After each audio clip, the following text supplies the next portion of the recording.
Olha, eu sei que muita gente vai discordar, mas para mim o Endrick é um dos jogadores mais superestimados de futebol na atualidade. E antes que venham com hate para mim, eu vou deixar claro aqui que eu não acho ele ruim, mas acho que o que falam dele hoje está muito acima do que ele realmente entregou até agora. O hype em cima do nome Endrick é maior do que o futebol que ele mostra em campo. Nós vamos entender mais sobre isso, mas antes se inscreve e deixa o teu like aí. Vamos lá, no Brasileirão 2023, por exemplo, ele terminou com 11 gols em 30 jogos. É uma marca boa, especialmente para um jovem de 17 anos, mas nada de absurdo. O Vitor Roque, só para comparar, fez 12 gols em 25 jogos e teve um impacto parecido ou até maior no Atlético Paranaense. E mesmo assim, o barulho em cima dele foi bem menor. E ninguém chamou o Vitor Roque de novo fenômeno mundial como fazem com o Ender. Outra coisa, o Ender que passou longos períodos sem marcar, teve momentos em que foi reserva, jogos em que mal tocava na bola, mas bastava ele fazer um gol bonito ou um lance isolado que a mídia já voltava a tratar ele como se fosse o novo Ronaldo. E não é assim que se mede um craque. Craque decide, é regular, tem presença constante. E o Endrick até agora mostrou lampejos, só isso. Na Libertadores, por exemplo, ele teve atuação praticamente nula, 0 gols em 6 jogos em 2023 e pouca influência nos jogos grandes. Um jogador que custa quase 60 milhões de euros por Real Madrid com bônus que pode ultrapassar 72 milhões de euros. Precisa ter impacto em jogos grandes e ainda não é o caso dele. Até na seleção principal ele virou notícia por marcar 2 gols em amistosos contra México e Inglaterra. 2 gols e já virou o futuro novo da seleção. Calma aí, ainda falta muito para ele assumir este posto com segurança. Eu entendo que o Endrick tem potencial, é forte fisicamente, tem explosão, finaliza bem quando tem espaço, mas ele ainda está em formação. E o problema não é o Endrick, é a forma como tratam cada passo que ele dá. Criaram um personagem ao redor dele que ainda não se sustenta com desempenho real. O Endrick pode virar um grande jogador, sim, mas até agora ele é superestimado, porque colocaram sobre ele uma expectativa de craque consolidado, sendo que ele ainda é um projeto. O que ele mostrou até agora é promissor, mas está longe do que dizem por aí. O marketing e o nome hoje pesam mais do que o futebol jogado. Para ser bem direto, eu acho o Nico Williams um jogador super estimado. Não estou dizendo que ele é ruim, longe disso. Ele é rápido, tem habilidade no 1 contra 1, consegue quebrar linhas. Mas a verdade é que muita gente, especialmente a torcida lá do Barcelona, enxerga nele um jogador muito maior do que ele realmente é. A impressão que dá é que qualquer jovem espanhol que tenha velocidade e drible vira automaticamente um reforço ideal para o Barça. E com o Nico não é diferente. Tem torcedores tratando ele como se fosse a solução dos problemas defensivos do time, como se ele fosse virar um novo Neymar. Vamos olhar com calma.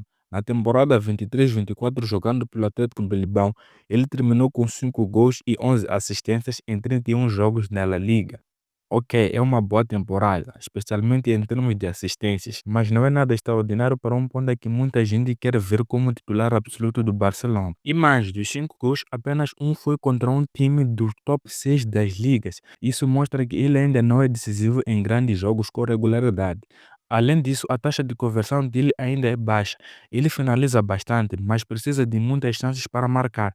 E em termos de expected goals, frequentemente entrega menos do que o esperado, ou seja, falta eficiência. Na Euro 2024, ele até chamou atenção em alguns jogos pela Espanha, principalmente por causa da velocidade e do drible. Mas convenhamos, o esquema da seleção ajuda muito ele a ter espaço, coisa que no Barça provavelmente não teria, onde os adversários jogam mais fechado. E mesmo na Euro ele não foi protagonista em gols, não marcou nenhum gol no torneio. O que pesa também é que ele joga bonito, dá aquelas arrancadas, uns dribles plásticos, e isso encanta principalmente uma torcida como a do Barça, que ama esse tipo de estilo. Mas se for analisar bem, ele ainda não é um jogador que desequilibra de verdade.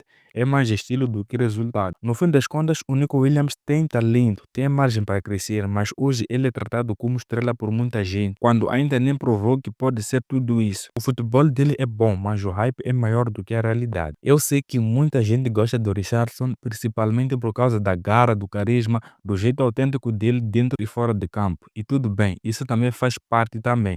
Mas se for analisar dentro das 4 linhas, para mim ele é um dos jogadores mais superestimados do futebol nos últimos anos. O Richarlison foi contratado pelo Tottenham em 2022, por cerca de 58 milhões de euros. Isso faz dele até hoje uma das contratações mais caras da história do clube. E o que ele entregou desde então? Em sua primeira temporada 22-23, Ele marcou apenas um gol em 27 jogos na Premier League. Um gol para um centroavante com esse valor de mercado é quase indefensável. Na temporada seguinte, 23-24, melhorou um pouco. Foram 11 gols em 28 partidas da Premier League.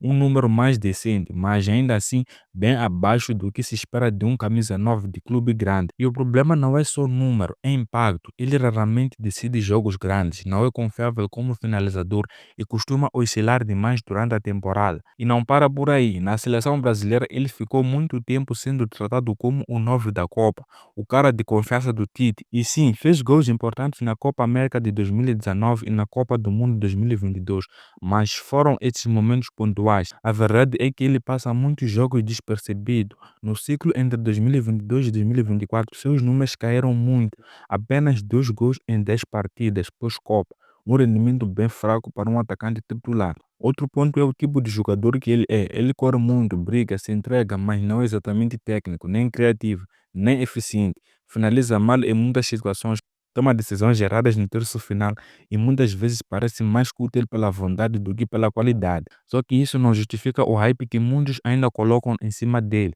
como se fosse peça indispensável em qualquer time. A real é que Richarlison é visto como um protagonista, mas atua como coadjuvante. E isso para mim é a definição de superestimado, porque se fala mais do que ele realmente entrega. O marketing, a personalidade forte e a imagem de jogador do povo acaba mascarando um desempenho que tecnicamente é bem mediano. Olha, eu vou ser bem honesto aqui, que para mim o João Félix é um dos jogadores mais superestimados de futebol nos últimos anos. E não estou dizendo que ele não tem talento, ele tem. O problema é que desde que surgiu como uma promessa no Benfica, colocaram ele num pedestal de craque, de estrela mundial, mas ele nunca entregou o que se esperava. Vamos voltar lá para 2019. O Atlético de Madrid pagou 126 milhões de euros por ele, a maior contratação da história do clube. E isso com base numa temporada de destaque no Benfica, onde ele fez 15 gols em 26 jogos. Era bom sim, mas será que era o suficiente para pagar tudo isso? O que inflou o valor dele foi a expectativa, o marketing, o novo Cristiano Ronaldo, aquele papo de sempre. Desde que chegou à Espanha, ele nunca conseguiu se firmar de verdade no Atlético. Em 4 temporadas completas, ele fez só 34 gols em 131 jogos. Para um atacante, isso é muito baixo e não é só uma questão de adaptação ao estilo do Simeone, como muitos gostam de dizer. Ele teve liberdade, foi testado em várias posições e mesmo assim foi irregular, oscilante e muitas vezes apagado em jogos grandes. Aí ele vai para o Chelsea em 2023 emprestado. Teve tempo, teve espaço e só fez 4 gols em 20 partidas da Premier League. De novo, nada demais, a torcida do Chelsea até simpatizou com ele, mas o clube não quis comprá-lo, o que já diz muita coisa. E aí na temporada de 23-24 ele é emprestado por Barcelona, mais uma vez cercado de hype, expectativa e Mercedes falando que agora vai. E o que ele entrega? 10 gols em 44 jogos na temporada, sendo que a maior parte dos gols foi em jogos irrelevantes ou com o time já vencendo. Pouquíssima influência em partidas decisivas e muitas atuações apagadas, sem intensidade e sem impacto real. Na seleção portuguesa, a história se repete. Em mais de 40 jogos, ele tem menos de 10 gols e nunca foi protagonista, nem mesmo com um time mais ofensivo. Com Cristiano Ronaldo envelhecendo e espaço para os novos nomes, o João Félix se impôs. É sempre aquela sensação de que ele poderia ter feito mais, mas não fez. O problema de João Félix é que ele joga com um rótulo de craque, mas atua como um bom reserva de luxo. Ter técnica, sim, mas falta regularidade, falta intensidade, falta forma de decidir. Ele parece mais preocupado com jogar bonito do que jogar bem. E isso para mim é a essência de um jogador superestimado. Resumindo aqui, João Félix é um talento que parou na promessa. É tratado como estrela, mas entrega como coadjuvante. E até hoje vive mais da imagem criada lá atrás do que do futebol que realmente apresenta em campo. E é isso, se você chegou até aqui, deixa aí nos comentários para eu saber que você chegou até o final. Escreva aí promessa que eu vou saber que você chegou até aqui no final. Tamo juntos.